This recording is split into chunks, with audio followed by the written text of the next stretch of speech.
एक समय की बात है, 100 पंडित यात्रा पर निकले। उन 100 पंडितों में से एक पंडित बहुत ही भुलक्कड़ था। कई दिनों की यात्रा के बाद सभी पंडित थक गए। उन्होंने उसी स्थान पर रात में रुकने और आराम करने का फैसला किया। सभी पंडितों ने भोजन बनाने की तैयारी की। उन्होंने एक एक करके अपनी अपनी हांडी में चावल डाले और चूल्हे पर पकने के लिए रख दिया।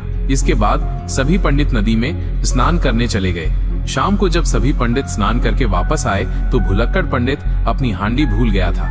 वो काफी देर तक सोचता रहा, लेकिन उसे अपनी हांडी याद नहीं आई। थोड़ी देर बाद भुलक्कड़ पंडित को एक उपाय सूझा।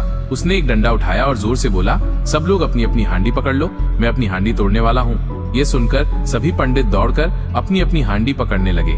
तभी भुलक्कड़ पंडित ने देखा कि जिस हांडी को किसी ने नहीं पकड़ा था वही उसकी हांडी थी। उसने डंडा उसी हांडी के पास फेंका और मुस्कुराते हुए चला गया।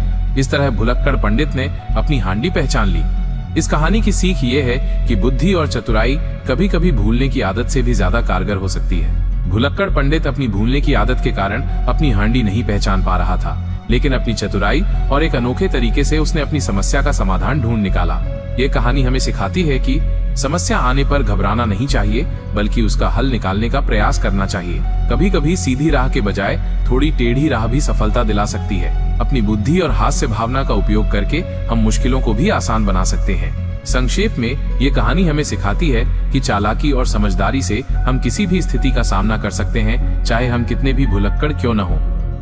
अगर आपको हमारी कहानी अच्छी लगी हो तो हमारे चैनल को लाइक, कमेंट और सब्सक्राइब कर लें, ताकि हमारी कहानी आपके पास सबसे पहले पहुंचे।